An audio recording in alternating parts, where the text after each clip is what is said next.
Thanks for coming by. I'm so excited you guys are here. We're happy to have with us Bosche and Gabrielle Jackson-Bosche, recently married. Brian went to law school at Liberty and worked in investigative journalism with The Blaze. And Gabrielle wrote a book, 5 Millennial Myths, Handbook for Managing and Motivating Millennials. Your school background, master's in government public administration at Regent and a BA in public policy and theology at William Jessup. You've worked with Blomberg Radio, Time Magazine Online, Fast Company.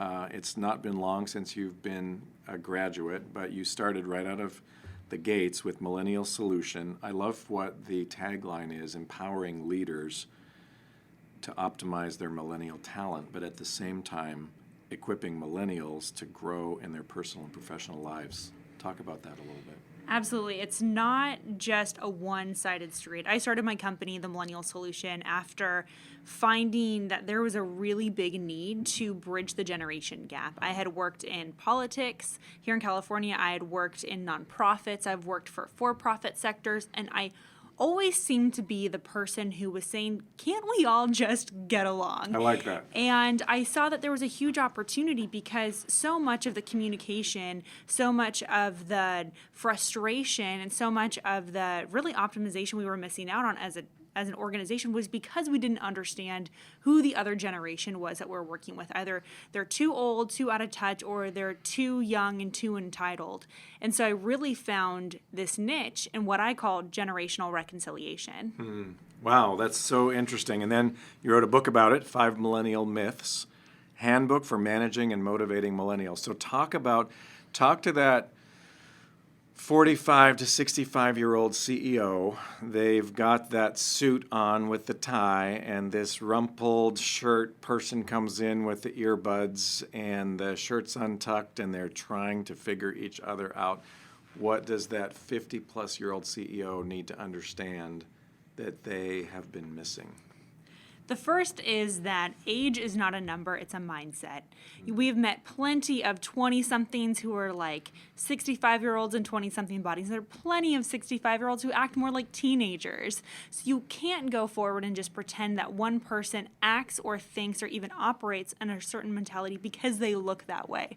Now, granted, many in my generation, millennials, do come out of the gate with more of a casual approach to work. We don't want to wear suits. We'd rather wear hoodies. We don't want to show up to work at 9 a.m. We'd rather be there by 10:30 a.m. But guess what? We'll work till 7 or 8 at night, or we'll go get dinner and we'll come back and work till 2. So we have a different approach to work. Every generation wants the same thing at work. We all want to be fulfilled. I've never met anyone who's saying, you know what, I'd really like to work somewhere that I hate. You know, that'd be really great if I could just live somewhere and work somewhere that really made me miserable. No one wants that. And as Christians, we understand that we're created to work. No matter how old you are, work is a good thing. We're created to do good things and to create because we're made in the image of God.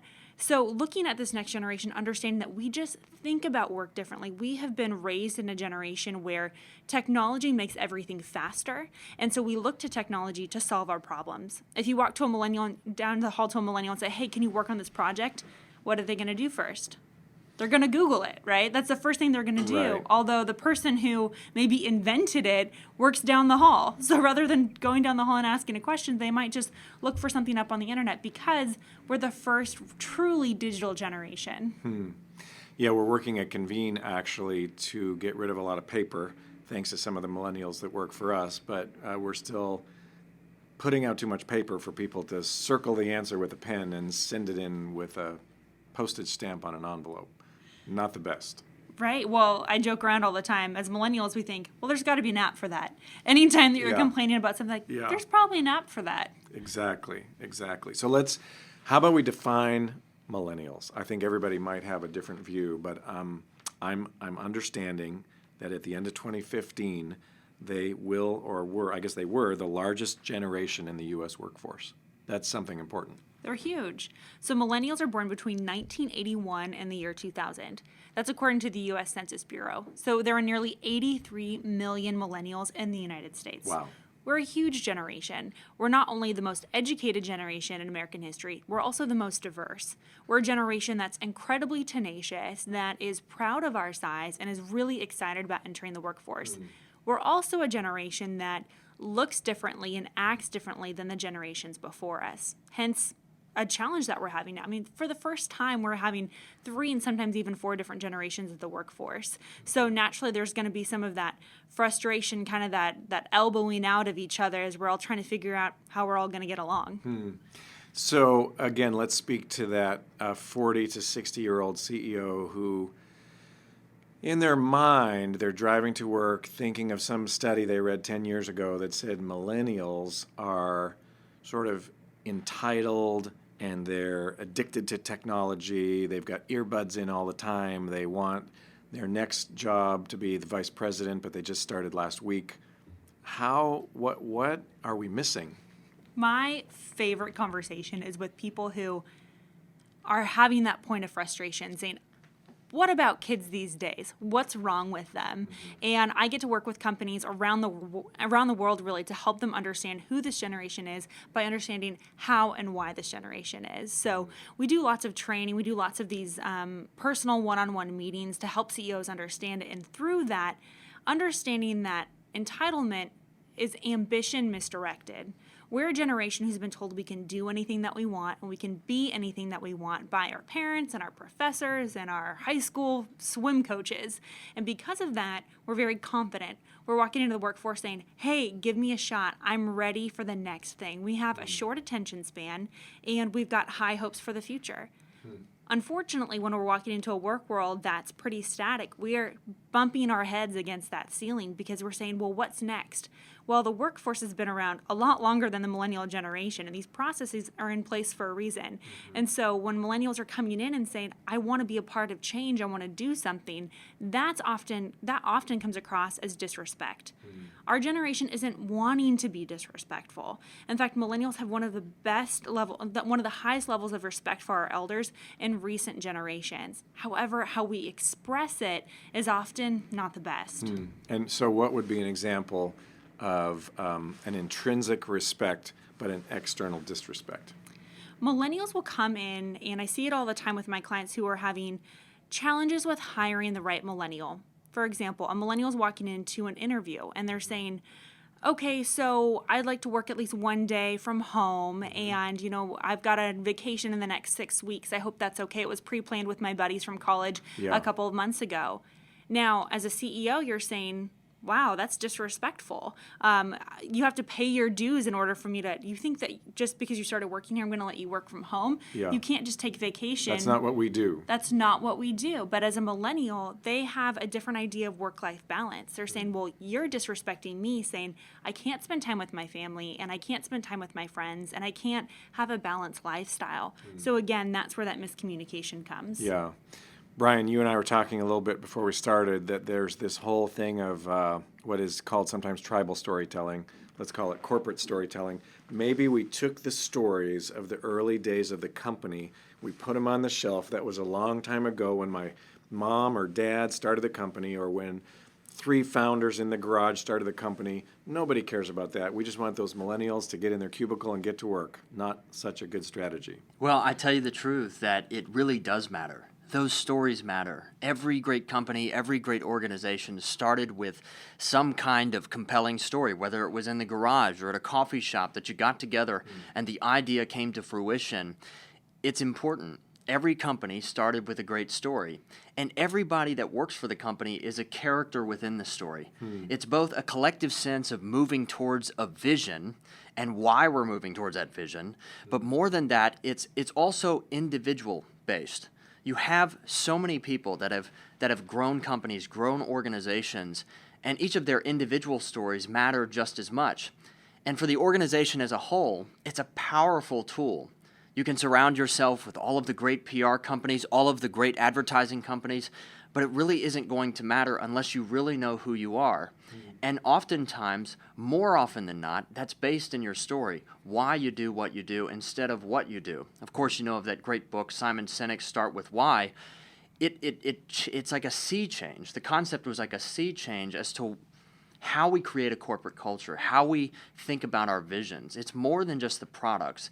It's all about why we exist. And I think to take it even farther than just asking the question, start with why, it's what is the story around that why? How can we tell that story in a way that also includes the intrinsic value of our company, what we do for people? How can we tell compelling stories that says also, this is what we do, but this is why we do it. This is why our culture is the way it is. And by the way, employee, by the way, customer, here's why you matter in that story. Here's your significance. And here's why ultimately these employees, these customers, ultimately become brand ambassadors of not just a great product, but a great story and a great paradigm shift that a company or organization created. Wow, I love that phrase, you're a character in the corporate story. Not a character, but an important character. There's plenty of characters. And if you're talking about millennials, there's plenty of characters to go around. But I think sometimes we think that they're not a character in the corporate story, they're just another person to get things done.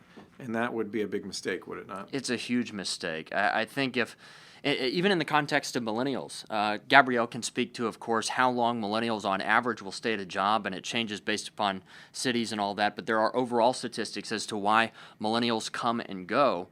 But if you've got an environment where anybody, not just millennials, anybody across generations feels that they're just a number, feels that they're just there to clock in, get a task done, go home, and hope the next day isn't as mediocre as the last day, it is so much more important to ensure that your employees feel that they fit in a part of the story as an individual character that has value, that gets the ball down the field better than it ever has in the past, better than even since the founding of a company. Make sure that your employees, that you're cherishing their stories, because their individual stories are very much a part of the corporation or organization that they work in, and they want to talk about it because we talk about work. We talk about life. Maybe the work-life balance and the way we look at it these days is changing and it's shifting, but we always talk about work. Whether we're getting together with friends over dinner or at our homes, we're talking about work. Why not tell those stories better? Why not create more satisfaction in the workplace that holds people to the workplace in a really value-creating way? Wow, I love that. I was kind of thinking of the timeline of corporate America recently. You know, those stories we've all heard about our grandparents who worked for the company store for 50 plus years and got the gold watch. But they didn't really like it. It was just because of a sense of obligation. And then came, I don't know about your parents, but the next generation that kind of started shopping around a little bit, but they were still fairly obligated. And a lot of them, according to studies, 80% of them didn't actually like their work. But now, those same people criticize millennials and say, almost like saying they like work too much and they're too entitled. So a different way to say entitled might be to say that they actually care, right? Because what I see, the millennials that I work with, they actually care. They don't feel entitled. They want to make a difference. And I'm pretty sure the Bible says we're supposed to make a difference in the world, not come to work, punch the clock, go home, whatever. So maybe the last generation had it wrong, and the millennials are finally getting it right in a Judeo-Christian biblical sense. I think this generation is demanding that they have meaning at work. That's really what is so oftentimes misinterpreted as entitled or selfish or self-centered, because we're a generation who's saying, actually, if I'm going to spend 60 hours of my work week doing something, it better well do something to make the world a better place. I think the baby boomer generation really understands this as well. They were a generation that was saying, we're going to change the world. Things are going to be different when we're in charge. And guess what? Baby boomers are in charge. They're in the lead in politics and media and in business and industry and economics. And so they're looking at this next generation, the millennial generation, who, by the way, most millennials are the children of baby boomers, noticing that there's a lot of that same desire to change the world. So rather than taking a critical eye to that ambition that mirrors the baby boomer ambition, saying, how do we help this generation navigate these waters and really make a difference? Because I believe each generation has a collective destiny. That destiny isn't better or worse than the other generations. God teaches us that He's the God of generations. He's the God of Abraham, Isaac, and Jacob, and because of that, we can see that He builds on the collective destiny of the generation prior. So how are we able to help each other really achieve that which we're called to do both individually and collectively. Wow, I love that. Well, you just said something that is one of the hallmarks of one of the speakers coming to the Leadership Summit, where you're also speaking. So excited that you're coming to that. But David Ulrich, in the book The Why of Work, after 20 plus years of research and study, said that the reason people come to work is they want meaning. And I think maybe the older generation thinks that they want a paycheck, but really it's not that way at all. So how about if we talk for a second, something's not going well. Millennial and employer are not getting along too well, not much communication. What would you say would be a good way to have that conversation that would flesh out some of these issues? I think it's important to take a step back and say, why are we not having a good relationship here? Millennials crave feedback in a way that's more constant, that's more personal and authentic than other generations. I often will say to business leaders, if you're going to wait for an annual review to give your millennial some feedback, you may not have a millennial to give feedback to. We're a generation that is craving instantaneous feedback, but think about it. We live in a world with instant texts, instant tweets, instant likes and shares, where everything we put on the internet has that shareability factor, and it can go viral in a couple of minutes. So not having instant feedback is very detrimental for many millennials to feel like, number one, my boss doesn't care about how I'm doing on the job, and number two, I don't understand if I need to be doing more of something or less of something. So get that framework for how you're providing feedback. That next step is, once you're having that feedback conversation, it's to be straight with them. So oftentimes we think, well, I use the cookie analogy, right? There's the cookie sandwich. There's like the cookie, then the inside, that's really what you need to improve on, but then the cookie on the outside is, but we still really like you. Mm-hmm. The reality is that many millennials will only listen to the cookies and not actually get to the creamy center, which is what you really need to be getting on. So be specific, have 2 to 3 things that they need to be working on. And then if you want to have a conversation about how great they're doing, have that be after or before, but try not to mix those in, because I know a lot of times we just don't want to offend people, but millennials want to do better. We crave that next step. And so by saying, hey, you know what? You're on the team. We're proud of you. We want you to improve. And that's why we're going to be very specific about ways that you can incrementally improve your performance with our company. Sweet. How about some other tips for someone who's the boss, who is older, and all of a sudden they're in week 1 with a couple new millennials? The biggest thing I think Brian can talk to is sharing the story, sharing the why of the company as well, and making sure that they feel personally connected as someone in the company. Brian? Well, I'll tell you that the first week is the week of first impressions. Mm-hmm. This is the opportunity where you're not only bringing someone on, offering them an opportunity for employment. We were talking about the previous generation and how oftentimes they went to work out of a sense of obligation, perhaps out of a sense of duty. But why does work have to be just about obligation, just about duty?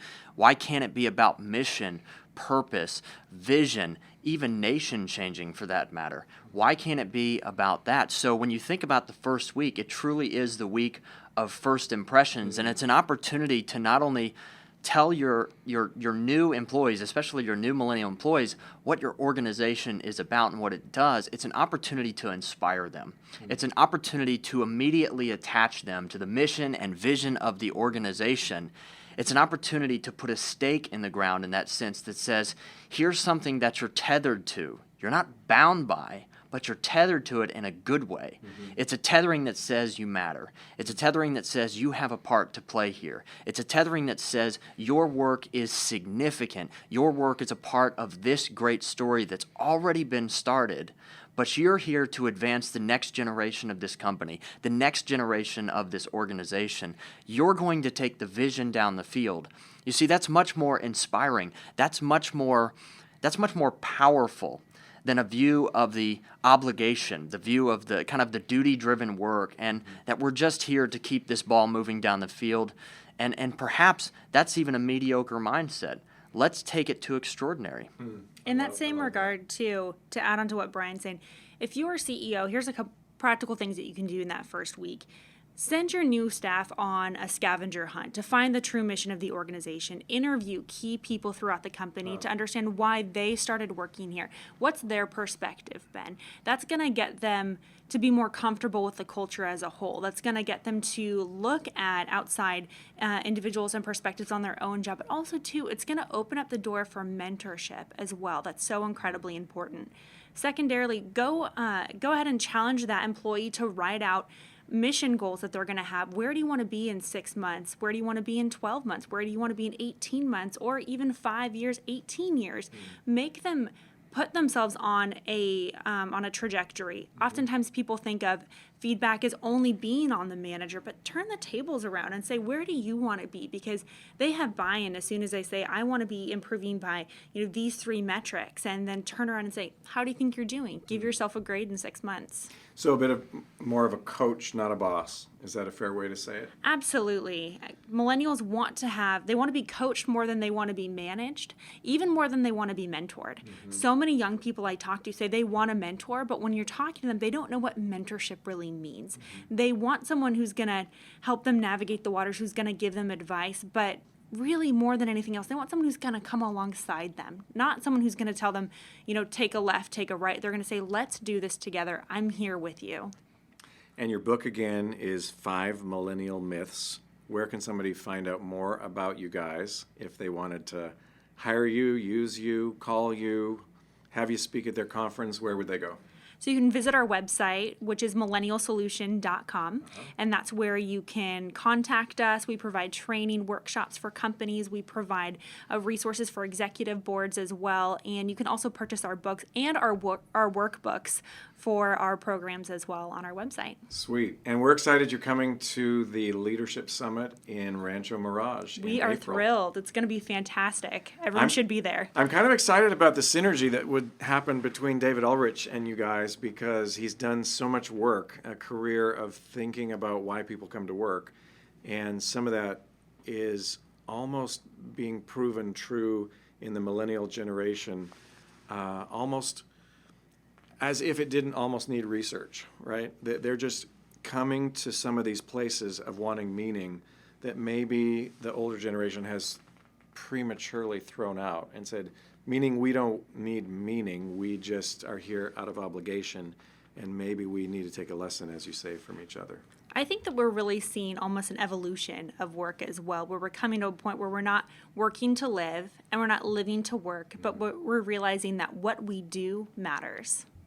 Well, enjoy your trek up the highway to Sacramento, and though we love Washington, D.C., I bet you're glad you're not there in the snowstorm of the century this Absolutely. weekend. I'm so excited to go dig my car out of a snowbank when I get back home. It's gonna be fun. Be a great welcome You might home. not find your car. Yeah, It could perhaps. be moved by a snowplow. or That's something. my worst nightmare. Why you gotta speak to that?